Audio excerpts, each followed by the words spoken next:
Hi everyone, it's Jessica. Welcome back to my channel. Today we're starting the third week of the Betsy Quilt Along, and also I am releasing my fall bundle. So first we're going to go through the fall bundle and then we'll go through the tutorial for the Betsy Quilt Along this week. I got a lot of messages since I last showed this that you guys are really excited about this bundle, and I am too. So let me show you all of the prints in it. First I want to hold them up together, but they're not cooperating. So this is what it looks like together. There's some deep, rich reds, oranges, whites and creams, dark browns, some golden mustards, and then some rich, dark greens. I have both fat quarter bundles and fat eighth bundles. There are more fat quarter than fat eighth, but I did cut some fat eighth. So here is the first in the reds. This is a beautiful print. These flowers are just so pretty. It's just all the colors in it are perfect. It looks so nice together. Then the next one is this one. Little tiny tidbits. These would be great for fussy cutting. And then we have one kind of red that's a tiny bit lighter than the other ones. I like having that contrast of different shades of each color, so these two are really close to each other, but this one, this darker color here ties in really nicely with these, and then the main color on it is a little bit lighter.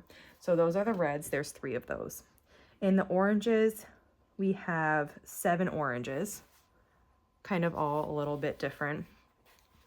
And this one's a bright one, a white design on it. Then we have this gingham with a kind of a dark rusty orange. This orange with some lines on it here. And the lines are kind of like a pinkish cream. Looks really nice. This orange. This one, I love this print. This one. And then this lighter orange with an alphabet here. So here are the ones we did so far, reds and orange. Then we have the whites and creams. This is an eyelet by Fig Tree. It's a white background with an orange design on it.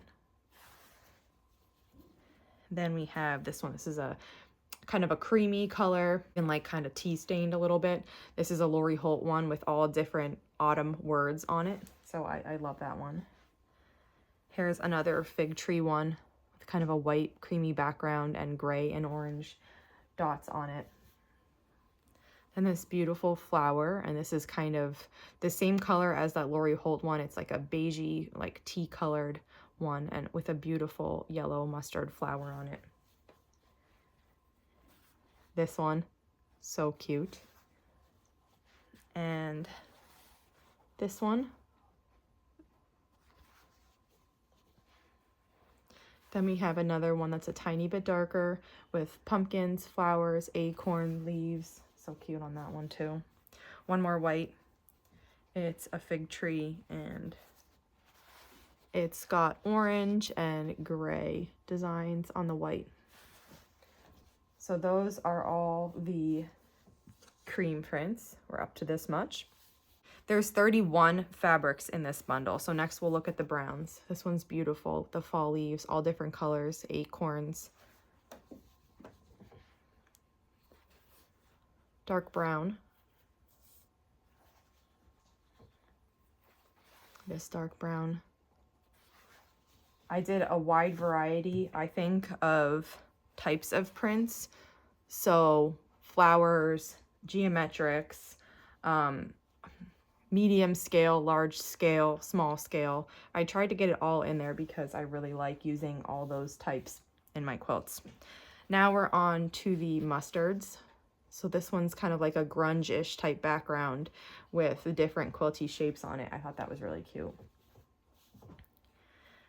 Then we have this one, which is, I grouped it with the mustards. It's kind of between a mustard and a very kind of like caramely color.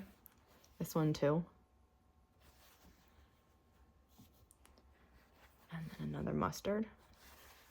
We have one more of those. Let's see. This one's beautiful. It's a little bit lighter than the other ones, and then it has all this white detail. Okay, and the last one are the dark greens. So here's a large scale floral in the dark greens. The colors in this one are beautiful. Then we have a dot one. This is a Lella Boutique Magic Dot. This one I love. Text with little pictures and different fall phrases. And this last one is beautiful also. It's a dark, rich green, and then it has all of these details in kind of a lighter green. It's not showing up perfectly on here. It is so beautiful in person. And that's it. So 31 prints in this bundle. Here is what it looks like. It's perfect for all of the fall quilts. You know, leaves, pumpkins, even if you just wanted to do a very simple patchwork, cut it into squares and really show off the colors. I think I'm going to do a star quilt with mine, just a really simple sawtooth star. And that's what I'm planning. I'll probably get started on that next week, so I'll definitely keep you up to date on the progress of how I make it and how it's looking. So that's it for the bundle. The link to this is below. I'm also tagging it in the video. And so you can go ahead and grab the size that you want, fat quarters or fat eighths. Now we're going to move on. This week in the Betsy Quilt Along for week 3, we're making the Dorothy blocks. This is what the Dorothy block looks like. We need to make 5 of these this week. So let's get started on that. This week we're making the Dorothy blocks, and the first step on making the Dorothy block is to do flying geese. So I just cut out my fabric. Like I said, I'm doing this before every week. I went to the steps that we're following today, which it's all the steps under the Dorothy block. I took note of the pieces that we need, and then I went back up to the cutting instructions, cut out the pieces I needed just to make these blocks. And now I'm starting with the flying geese. I actually have all of mine made except for this one. So we're doing stitch and flip flying geese for this block. So I just sewed across from this corner to this corner on top of my white, and I'm just going to trim this off. I'm using scissors, but you can do a ruler and a rotary cutter if you'd like. And then I finger press that open. Take the other square and put it on the other side. And then sew from this corner to the opposite diagonal corner.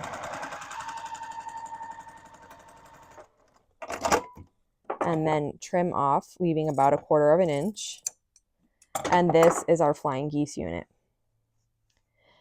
Now for the next step, we're going to be sewing on a rectangle. So I need to change my foot from, this is a zipper foot, but either from the standard foot, whatever flat foot you have on, and I'm going to put my 1/4 inch foot on. Okay, and now for the next step, we're going to make the tall geese unit. So to do that, the flying geese unit is getting sewn to a rectangle.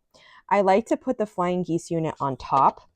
It helps me, I think, match it up better because this square was cut accurately, and sometimes flying geese can be, when you piece them, they can be inaccurate. By laying it on top, I make sure I'm matching all the way around, and I know that my unit is accurate.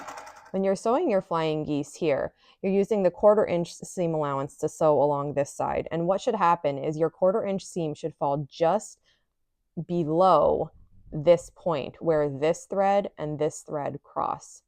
If that happens, that means you'll get an accurate point. If you sew higher than this intersection, you're going to cut the point off. So that's another reason that making your flying geese with the geese on top like this, you can see where you're sewing, and you can make sure that you're not sewing over the intersection. So here is the intersection right there. And as I sew with my 1/4 inch, when I'm getting close, I take a look and make sure. And you can see, once again, I'm just on the other side of that intersection. And that means that when I open this, I'll have a perfect point. We need 4 of these tall geese for our block, so I'm going to make 2 more. Normally, I would be chain piecing all the units I need for my blocks. This week for Dorothy, we need to make 5 of the blocks, so it's not as many as last week, not as many as next week either. So I have all my flying geese made. Next step, I need to do all these. But just for this video, I'm just making 1 block. So for 1 block, we need 4 tall geese units, and then we need to make 4 corner units. We've made this unit before. I love putting this unit in my quilts because I think it's so beautiful. So you definitely, if you've been following along, you definitely will have seen this unit before. It is, I'm just going to lay it out first before we start sewing so you can see how it's made. So this makes a large triangle when you sew it together, and then we sew the two large triangles together, and this is going to make our corner unit. So whenever I'm confused about how to make a unit, this unit might look confusing in the beginning, I just lay the pieces out and it makes it so simple. So here, this is how we make the unit, right? I'm going to take away the large part for now. We need to work on this. If I take one of them away, it shows me what I need to sew together. So these two. And when I do this, I start by matching the bottom corner, and then I make sure that it's aligned on both sides, and I sew across. And kind of while I'm at this and I'm looking at the orientation, because it is easy to turn this and sew it on the wrong way, it makes the most sense to me to chain piece. So I know we're only making one block, but I'm going to chain piece all 4 units. And because I'm looking, I can look right here at the units that have already gone through, make sure I'm putting this triangle in the correct position, because I know I did my first one right. So now by paying attention to those and making sure I'm doing the one I'm working on the same exact way, I know I'm not twisting it at all. So there we go. 4 of those. I'm going to snip the thread in between, get one of them. So this is what it is. We have this overhang right here. That's 1/4 of an inch overhang. We're just going to snip that off. We don't have to snip the bottom one off. We just have to snip the top point off. So I'm going to do that for all 4. And if you really wanted, you could do it with a roller and a rotary cutter too. I find it's easy to do it with scissors at that point, because you can just flip it over to the back, look at what's hanging over, and then just remove that. Now, if we press this open with our fingers, I'm going to grab 4 more triangles. And if we lay back out how we had before, then we have the big triangle here. This is what needs to go on next. To sew this the easiest, I'm going to turn it towards me because our seam's right here. And then I'm going to start by matching this corner with the white corner. And then again, I make sure both sides are in line and I sew across. Let's repeat this for all of ours. So now I can look at this, how it is here. I see that this triangle is pointing down. I can make this one here, do the same thing. And then I take my next one and I make it look like the one that's up here. And I remember, oh yeah, I did. I matched these corners, then I matched the sides, and then I sewed across. So chain piecing in this case gives you the benefit of being efficient, but it also helps you check yourself and make sure that you're sewing your units on correctly, so there's less chance that you're going to have to take anything apart. Last one for this block. Match that corner, match the sides, sew across. Then I will snip the thread, we'll cut each one apart. Okay, and now let's look at one of these units together. I finger press this open. Here is what we have. It's exactly the size of the white triangle that's going to go over here. We do need to trim this little overhang. When I match this open, this triangle should be perfectly in line with this triangle. It is hard to do that. I've made a lot of these units. So if yours isn't perfect, don't worry, don't get upset, just keep trying. The more you practice, the better you get. So once you trim that away, we have our unit. Again, let's do that one more time together. So I'm going to finger press this open. When I trim this away, I hold the seam down with my thumb right here. See how we're perfectly in line? And then I'm just going to come right up to it and trim that overhang off. That's 2. We need to do it with our other 2, and then we'll sew the big triangle to this. I have all of these units ready, so now we're going to sew them to this white triangle. So I take, just like a half square triangle, I take and I match the bottom corner, and then I just work my way back up.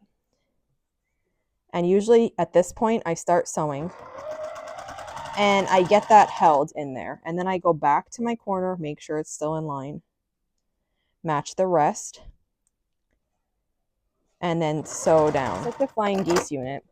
This intersection right here of this thread and this thread to be at that point. You want to be sewing just below it so that you don't cut the point off. So you can see when I open this, the point is right where it should be. And then after you open this, just finger press it open. And we have these little overhangs to trim, just like on a half square triangle. So I come to this corner and I trim it.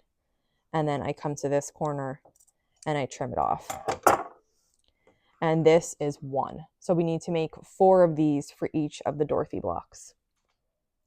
So now that we have 4 corner units and 4 tall geese, I have my center square and we're ready to assemble our block. So this block just gets assembled like a giant 9 patch.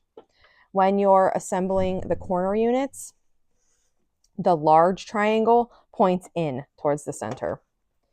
So I'm just going to start sewing this together, you know, in a grid vertically like I usually do. And I'm matching a tall geese to a corner unit. And once those are sewn together, I'll start on my second row, which is, this is the first piece. The flying geese goes onto the inside. And then this pairs up with my center square. So I sew that together. Then we will do a corner unit with the large triangle facing in. Another geese unit then with the geese unit on the center side. And match this up and sew across. If I was making all 5 of my blocks, I'd chain piece everything like that. My first 2 pieces of every row for all 5 blocks. Since we're only making 1, I'll cut the threads and we'll go back up to the top. And then now I'm going to put my other corner unit on here.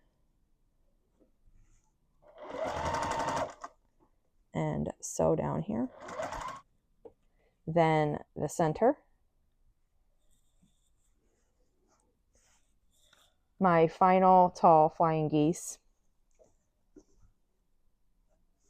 My final corner unit for this block with the large triangle towards the inside. Match this up. Okay, then I'll snip the threads. And we have 2 seams left in this block. Let me just open it up so you can see kind of roughly how it looks. At this point, it's a good time to check and make sure you have everything laid out correctly. So the flying geese units should come together to kind of make this diamond in the square in the center. And then your large triangles of your corner unit should be on the inside for each one. And then I just fold it over here, match up the seams, and sew across each of the remaining seams. Okay. And here is what the block looks like now. I'm going to press it and then I will let you see it. And here is what the completed block looks like. So that's it for today. We just finished the Dorothy block. Here's what it looks like. We need to make 5 of these total.